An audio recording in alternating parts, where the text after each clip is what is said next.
Watu wengi hawaelewi ni kwa nini kuna nyakati maisha yanabadilika ghafla bila sababu ya kawaida. Na unaweza ukaamka ukiwa mzito sana moyoni, ukawa na hisia za kuchoka, unakosa amani, au unaona kila kitu kinakwama, kila kitu hakiendi, na ndani yako unahisi kabisa kuna nguvu isiyoonekana inayokusukuma. Lakini vipi kama nitakwambia kuna muda anga huwa linafunguka na linaachilia nguvu ambazo zinabadilisha kabisa mtetemo wa maisha yako? Naomba unisikilize kwa makini. Usiku wa tarehe 31 Mei kutakuwa na full moon yenye nguvu kubwa sana ya kiroho na kimawazo. Na huu sio mwezi wa kawaida.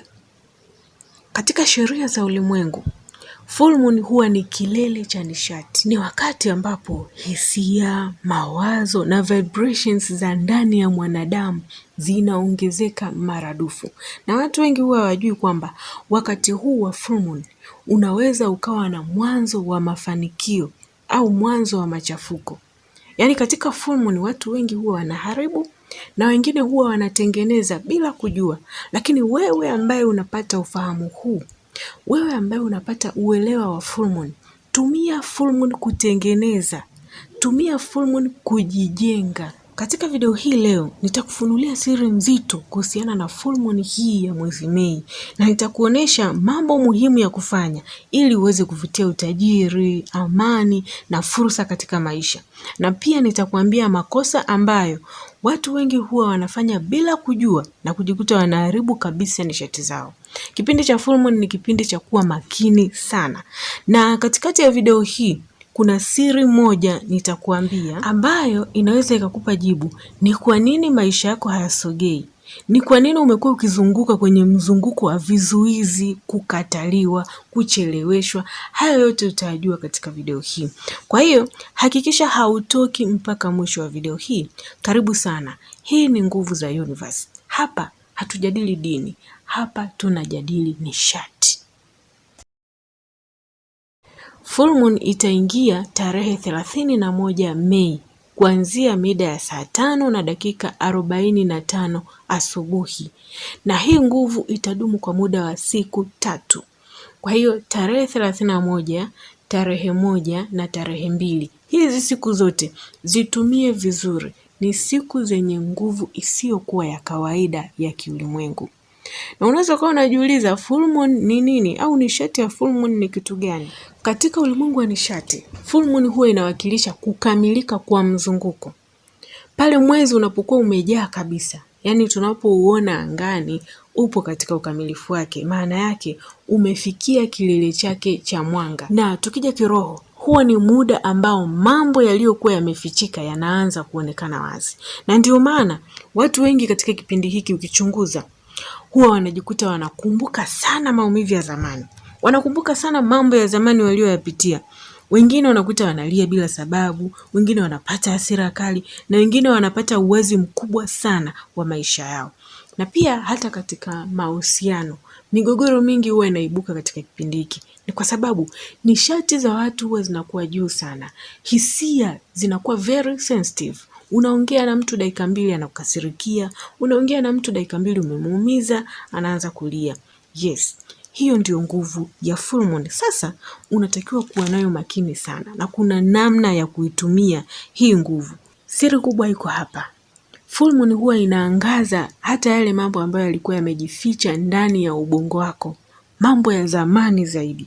Na kama ulikuwa umebeba huzuni, hofu, uchovu wa kiroho au energy nzito ya kishindo, kipindi hiki hivyo vitu vinaweza kutoka na kujionesha. Hii ndio maana ya full moon. Lakini siri kubwa ni hii hapa. Usiogope ukiona hisia zako zinatikisika. Yaani usiogope ukiona unakuwa vulnerable. Mara nyingi huo ndio mwanzo wa uponyaji wako wa ndani.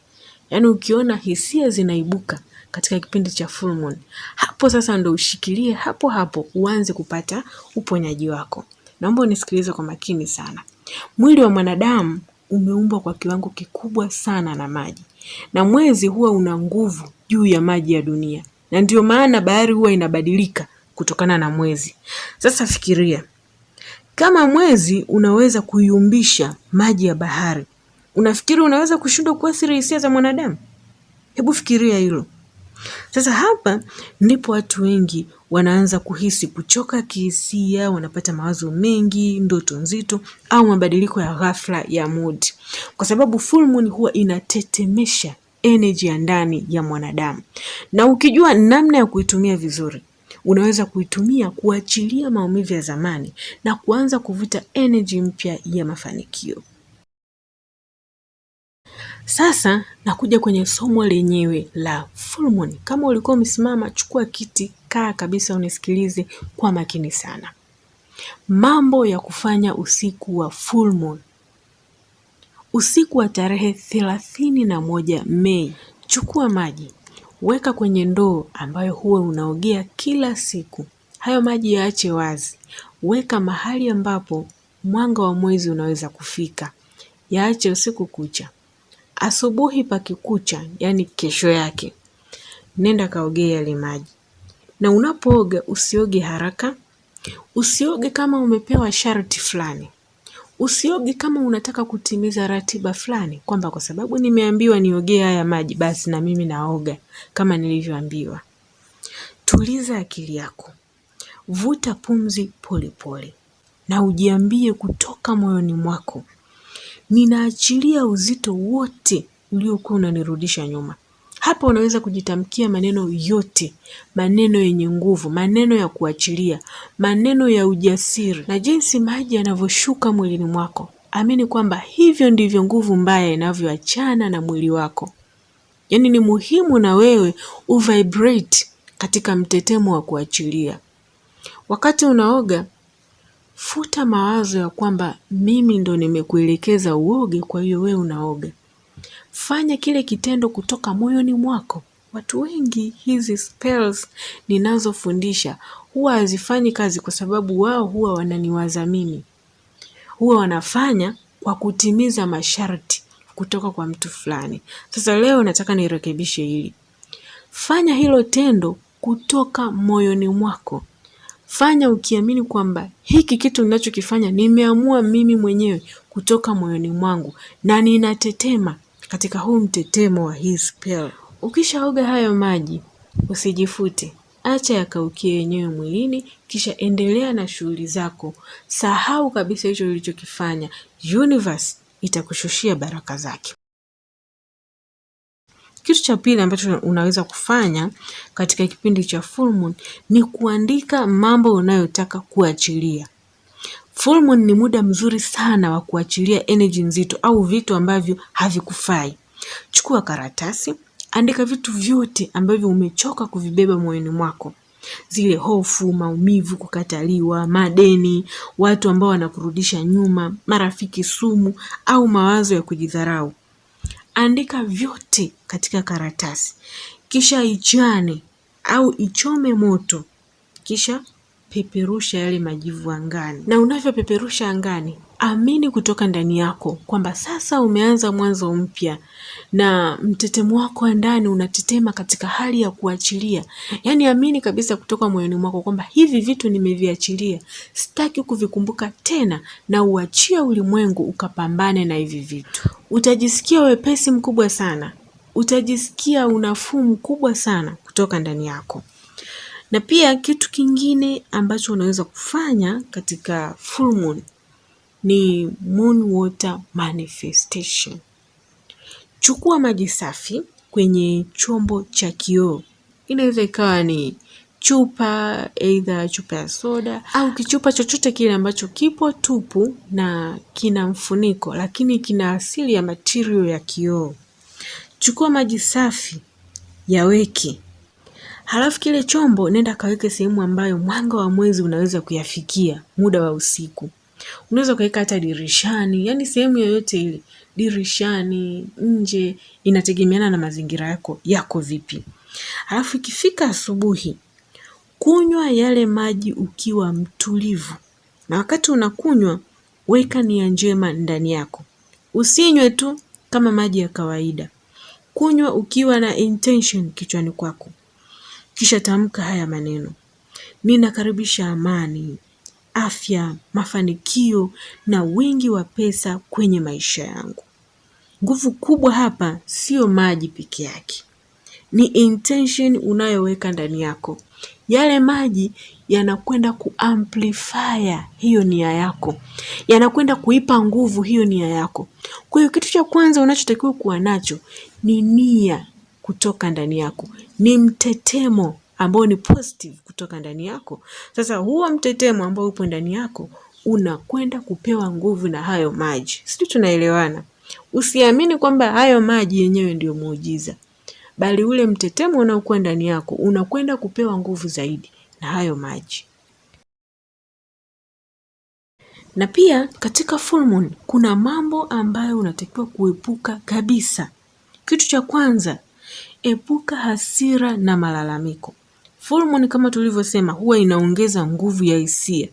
Sasa ukijaza akili yako na hasira, malalamiko, mawazo ya kushindwa, unajikuta unaongeza zaidi uzito wa energy hiyo. Yaani katika kipindi cha full moon wewe ukianza kuongea kwamba mimi mbona sifanikiwi, mimi mbona kila nikifanya hiki kitu hakiendi, hicho unachokiongea kinatengeneza mtetemo ndani yako, na full moon inakwenda kuongeza nguvu zaidi ya huo mtetemo. Kwa hiyo kama wewe ulikuwa ni mtu ambaye unalalamikia umaskini, unalalamikia unashindwa, utajikuta ndo unazidi kushindwa zaidi. Yaani universe inakuongezea huo mtetemo maradufu zaidi. Jaribu kulinda amani yako kipindi hiki. Yaani hata kama unapitia changamoto, jaribu kutulia. Ni kweli unapitia changamoto, ni kweli unaumia, ni kweli mambo hayaendi, lakini kulalamika sio solution. Kadiri unavyolalamika, ndivyo unavyozidisha matatizo, ndivyo unavyovutia hayo matatizo yazidi kukufuata. Na kitu kingine cha kuepuka ni migogoro na watu wenye nishati nzito au watu negative. Kuna watu ukiongea nao tu unajisikia umechoka ghafla. Hawa watu nilishawaelezea sana katika video zangu za nyuma. Sasa full moon huwa ni muda ambao energy za watu zinaonekana wazi zaidi. Yaani mtu negative utamjua na mtu mwenye mtetemo wa juu utamjua. Sasa kama unaweza, kaa mbali na drama zisizo na lazima. Yaani kama unamjua kabisa huyu mtu huwa ana vidrama vya ajabu ajabu, huyu mtu huwa ananiletea taarifa za ajabu ajabu tu, taarifa mbaya mbaya, kaa naye mbali. Linda akili yako, linda moyo wako, na pia linda utulivu wako. Usiwaze kwamba huyu mtu atanichukulia vipi, huyu mtu ataniona vipi. Kinachomata ni energy yako. Energy yako ndio kila kitu. Na pia katika kipindi cha full moon usifanye maamuzi ya hasira. Narudia tena, usifanye maamuzi ya hasira. Watu wengi katika kipindi cha full moon huwa wanapata hisia kali sana. Sasa usikubali hisia za muda zikufanye ukavunja mahusiano yako, ukaacha kazi au ukafanya maamuzi ya ghafla. Hebu tuliza akili kwanza. Na ndio maana huwa na shauri kipindi cha full moon ni vyema ukapata muda wa kuwa peke yako. Hebu jitenge kidogo na watu, utaepuka mambo mengi sana. Muda mwingine katika hali ya kibinadamu huwa tunaelemewa na hisia, tunajikuta tunashindwa kuzicontrol. Sasa kama utajikuta wewe ni mtu wa namna hiyo, huwa unaendeshwa sana na hisia, ni vyema katika kipindi cha full moon ukajitenga na watu kidogo. Pata muda wa kuwa peke yako. Hii itakusaidia kuepuka mambo mengi sana. Na kuna kitu muhimu sana nataka ukijue. Nishati huwa haifanyi kazi sawa kwa kila mtu. Yaani kila mtu huwa ana vibration yake kutokana na nyota yake, tarehe yake ya kuzaliwa na energy yake ya kipekee. Kuna watu full moon huwa inawainua haraka sana, na ndio maana huwa tunaona shuhuda nyingi sana zinatembea katika full moon. Lakini kuna watu wengine wanahitaji muongozo maalum ili waweze kuelewa energy zao zinahitaji nini. Inawezekana spell unayoifanya haiendani na nyota yako, au inawezekana vitu unavyovifanya hauvifanyi kwa usahihi kulingana na energy yako ya ndani. Kwa hiyo unahitaji mwongozo. Sasa kama unahisi maisha yako yamekwama, unajirudia kwenye matatizo yale yale, unavuta watu wanaokuchosha, au unahitaji mwongozo wa kiroho kuhusiana na maisha yako, unaweza kuwasiliana na mimi kwa ushauri binafsi. Yaani nitashauriana na wewe private kwa kupitia WhatsApp. Tutazungumza kwa kina kuhusiana na energy yako, nyota yako ipo vipi, mtetemo wako wa ndani au nguvu yako ya ndani ni ipi hasa, na namna ya kuanza kujijenga upya kiroho na kimawazo. Link ninakuwekea hapo chini kwenye comment. Angalia comment ya kwanza kabisa ambayo nimeipin. Kuna watu wengi wanahangaika mno, wanafanya hizi spell lakini hawapati mafanikio. Wanajitahidi kufanya yale ninayoyafundisha hapa lakini hawapati matokeo. Inawezekana kutokana na energy yako unahitaji mwongozo ili uweze kuendana na nguvu yako ya ndani, uweze kuendana na nyota yako inataka nini. Kwa hiyo hivi vitu tunaweza kuvijadili private. Hapa siwezi nikachambua nyota ya kila mtu, ni ngumu sana. Hapa ninatoa mwongozo general, yani mwongozo ambao unawahusu watu wote. Lakini kama unahitaji mwongozo binafsi ili uweze kuendana na nyota yako mule, njoo WhatsApp private. Tutazungumza, nitaichambua nishati yako kwa kina na nitakwambia nini unatakiwa kufanya. Na kumbuka, mimi nakupa mwongozo tu, lakini muujiza upo ndani yako. Kwa hiyo, karibuni sana. Na mwisho kabisa, kama umekuwa ukihisi umechoka, umevunjika moyo, au umefika mahali hauoni tena mwanga mbele yako, yani unakaribia kukata tamaa, nataka ujue jambo moja. Maisha yako hayajaisha. Wakati mwingine ulimwengu unakuruhusu upitie giza, unakuruhusu upitie hayo magumu ili uweze kugundua mwanga uliokuwa ndani yako. Na pengine umeshaumia sana, umeamini watu waliokuumiza, umejitahidi bila kuona matokeo, au umefikia hatua ya kuanza kujiuliza, kwa nini maisha yangu yako hivi? Kwa nini napitia haya? Lakini nataka leo ujikumbushe kitu. Wewe bado una nguvu ndani yako, na hakuna hali ya maisha inayoweza kuzima kabisa mwanga wako wa ndani kama wewe mwenyewe haujakata tamaa. Sasa full moon hii itumie kama mwanzo mpya. Achilia maumivu, achilia hofu, achilia energy ya zamani na ujikumbushe kwamba wewe unastahili amani, unastahili mafanikio na unastahili kuishi maisha yenye mwanga. Ukianza kujiona unastahili, hapo ndipo ukombozi wako unaanza. Kama umefika mpaka hapa, amini kwamba hujaja hapa kwa bahati mbaya. Universe imekuleta hapa kwa kusudi maalum, na huu ndio ulikuwa ujumbe wako wa leo. Hii ni channel kwa ajili ya watu ambao wanataka kuamka, watu ambao wako tayari kwa ajili ya mabadiliko mazuri ya maisha yao. Na kama umefika hapa, amini kwamba wewe tayari ni mtu mkubwa. Wewe tayari ni mtu ambaye una mafanikio, tayari umeshapokea vibration chanya ndani yako na tayari zimeanza kufanya kazi ndani yako. Kama umebarikiwa na ujumbe huu, tafadhali sana subscribe, share na wale wote uwapendao ili na wao waweze kujifunza, na achia comment chini ukisema niko tayari kupokea mwanzo mpya. Mimi nakutakia full moon yenye amani, uponyaji na mwanga mpya kwenye maisha yako. Amini kwamba wewe ni mtu mkubwa, wewe ni mshindi, wewe unaweza na unastahili kupata mazuri yote hapa duniani. Asante sana.